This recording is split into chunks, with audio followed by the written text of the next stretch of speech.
গেছিল কি করতে? বেঙ্গালোর গেছে কাজে। তারপরে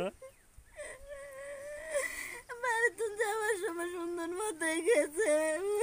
দেখতে 3-4 ফোন করে ভিডিও কল অডিও কল, কোনো সমস্যা নেই, আমার লোক কোনো বেজার নাই।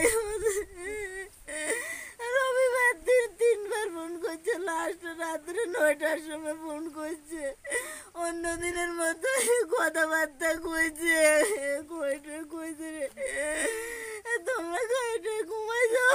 এরপরে তুরন্ত সোমবার দিন সারাদিন মোবাইল খোলা ছিল, ফোন করছে না। সন্ধ্যার সময় থেকে মোবাইল সুইচ অফ সোমবারে। আমি আর আমার লাগে কোনো যোগাযোগ নাই। এছাড়া তো আমার আর কেউ নাই। আমার একমাত্র সম্বলই, আমার তো সব শেষ হয়ে গেছে। আমার এক ভাইয়া হ্যান্ডিক্যাপ, আমার ঠিক মতো কথা কইতো। কালকে সকালবেলা শুনছি ভাইয়ে ফোন উঠাইতেছে না, ভাইয়ের বউ ফোন টোন করে কান্দাকাটি করতেছে। এরপর আমরা খবর টবর নিলাম, কোনো খবর পাইতেছি না। এরপরে ওই শুনছি নাকি ঘরেই আছে, এরকম শুনছি, ভালো আছে। পরে বিকালে 4টার সময় শুনি এই মারা গেছে, সুইসাইড করে মারা গেছে। অ্যাকচুয়ালি সুইসাইড কীভাবে করলো, কি না কীভাবে না মার্ডার কেস নাকি, তো আমরা এটা কিছু বুঝতে পারছি না। এখন দেখে সুইসাইড করছে বলেও মনে হয় না।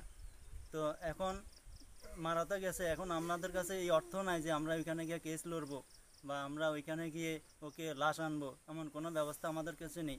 সমস্ত কিছু আমাদের ভাইয়ের উপরে নির্ভর ছিল, পুরা ফ্যামিলি ভাইয়ের উপরে ছিল।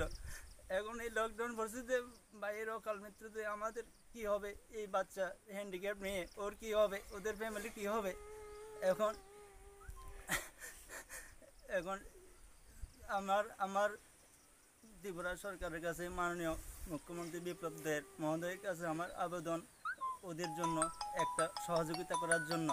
হ্যাঁ, ওর ফ্যামিলিকে কীভাবে আমরা রক্ষা করতে পারি, আমরা এখন কিভাবে চলি, আমাদের হাতে কিচ্ছু নেই। আমরা দিন আনতে দিনে খুব কষ্ট হয় চলতে। এই ব্যাপারে থানাতে গেছিলেন আপনারা? থানাতে, বিলোনিয়া থানাতে গেছিলাম। ওরা বলছে আমাদের এখানে কিছু করার নেই, আমরা কি করতে পারবো, তোমরা ওইখানে পোস্টমর্টম রিপোর্ট দিয়ে ওইখানে করলে ওইখানে কেস ফাইল করতে হবে, ওইখানে তদন্ত করতে হবে। আমরা তদন্ত কিভাবে করব, কি দিয়ে করব? ওইখানে থানা থেকে কোনো কেউ কি যোগাযোগ করছিল? যোগাযোগ করছে, এখন লাশ হ্যান্ড ওভার করা হয়েছে। আমরা তো আর পারতেছি না এটার সামাল দেওয়ার লাগে। তো এখন লাশটা ওইখানে আমাদের কিছু আত্মীয় স্বজন লোক আছে, ওদের বলেছি, ওদের পারমিশন দেওয়া হয়েছে, অ্যাপ্লিকেশন লেখা হয়েছে, অ্যাপ্লিকেশনটা পাঠানো হইব। তো তারা এটারে থানার থেকে বাইর করে নিয়ে এর সৎ কাজ সম্পন্ন করা হইব। কোন জায়গায়? এই জায়গায় বেঙ্গালোর। এখানে মানে এখানে আনার আমাদের কোনো সামর্থ্য নেই, আর হোটেল ভালো অত টাকা পয়সা দিবে না। মনে করেন আদতে কি সে সুইসাইড করছে? আমাদের মনে হয় না। সুইসাইড করলেও মৃত্যুর পিছনে অন্য কোনো কারণ থাকতেই বা পারে, কিন্তু এটাকে আমরা এখন তদন্ত করার মতো, দেখার মতো আমাদের কাছে সেই সামর্থ্য নেই, সেই ক্ষমতা নেই। এখন বাড়িতে তো কোনো ধরনের কোনো সমস্যা না, বাড়িতে কোনো ঝামেলা নেই, কোনো সমস্যা নেই। আমাদের সঙ্গে কথা হয়েছিল কিছুদিন আগে, 10 তারিখ রাত্রে আমার সঙ্গে মার সঙ্গে কথা বলেছিল। রবিবার দিন নাকি অনেকের সাথে কথা বলেছিল, ডিউটিতে গিয়েছিল, হোটেল থেকেও বলেছিল রবিবারে ডিউটি করেছিল, কিন্তু এরপর সোমবার মঙ্গলবার আর খোঁজ খবর নেই। আজকে কত বছর ব্যাঙ্গালোরে থাকে? ব্যাঙ্গালোর তো আজকে ও থাকে 10-12 বছর। আনুমানিক হোটেলে কাজ করছে, যে হোটেলে আছে ওইখানে প্রায় 3 বছর উপরে কাজ। ওই হোটেলের তরফ থেকে কি আপনাদের সাথে কোনো যোগাযোগ করা হয়েছে? যোগাযোগ হয়েছে, কথা হয়েছে।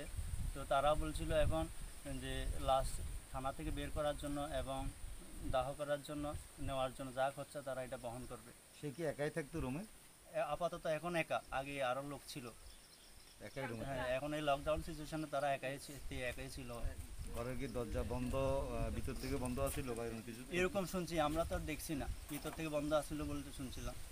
এখন আমরা বলছিলাম যে পিছনের ছবিটা কেন পাঠানো হলো, সামনের কোনো ছবি, সাইডের কোনো ছবি নেই।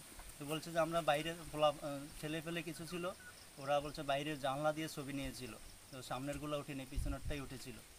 এরপরে আর যখন পুলিশ টুলিশ গেল বা লাশ বের করলো, সামনের কোনো ছবি বা কোনো কিছু আমরা পাইনি। আপনার কাছে এটা হত্যা করা হয়েছে? এটা হত্যা বিভিন্ন রকমের হতে পারে, ডাইরেক্ট কেউ গিয়ে হত্যা করা বা হত্যার জন্য প্ররোচিত করা, ওই রকমও হতে পারে। এখন আপনার কাছে হত্যার পরিচিত করা হয়েছে হতেই পারে এরকম, কারণ এরকম হওয়ার বিষয় না। এটা ও খুব ভালো, সবার সঙ্গে খুব ভালো বিহেভ করে।